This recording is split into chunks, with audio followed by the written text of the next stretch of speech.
So now we want to find a function that models this equation. And the function that we will be using is not the doubling time. And the reason is what I showed you before on the graph. We have a point right here, but we don't know exactly at what point in time the population doubles. This is not an information we have. So this means that it's better if we use the general format for the population growth, that is pt equals to p0 times e to the rt. In this case, this is simpler to use.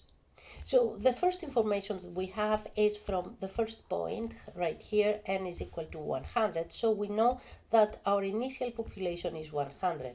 And this means that we can replace the population pt is going to be equal to 100 times e to the rt.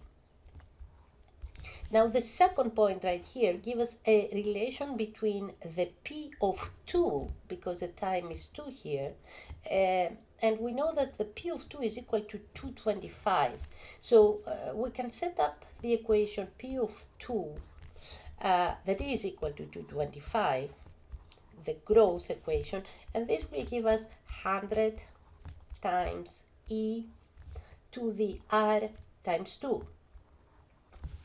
And it's easy to simply solve this equation by dividing first of all 100 on both sides of the equation. And 225 divided by 100 will be 2.25. And this is equal to e to the 2r.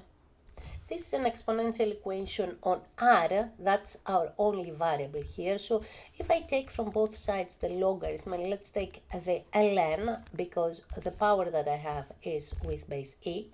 So if I take ln of 2.25 right here, this is going to be equal to the 2r.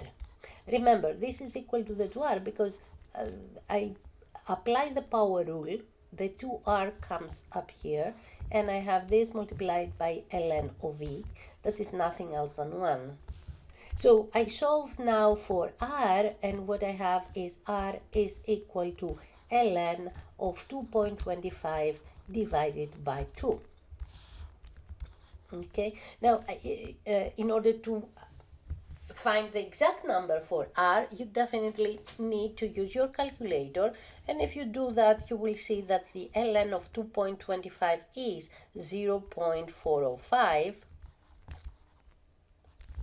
So ln of 2.25 divided by 2 is equal to 0.405, and this gives us the equation p of t to be equal to 100 times e to the 0.405 t.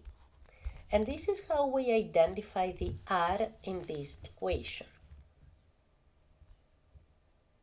Now, let's see the next question. The next question is, what is the projected population after 15 years?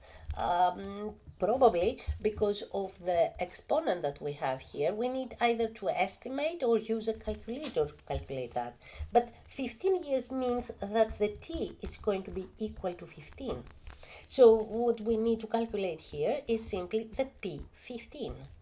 And the p15 will be nothing else than 100 times e to the 0.405, because that's our equation. We already found this equation right here that models the function that models the population growth times 15. So if you plug in those numbers to your calculator, the result that you will get will be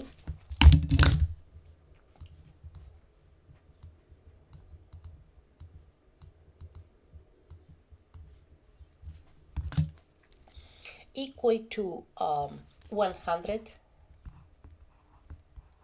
times e to the 6 times 0.08. If you make the simplification here, and let's hope that I will be able to share with you my calculator. There it is.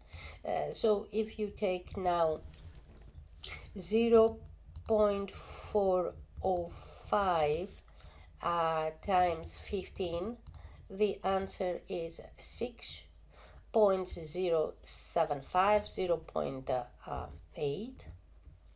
And you can actually calculate that e to this number. So what I need is to find my e here and raise the e to this exponent and multiply this by 100, and the result will be 43,484.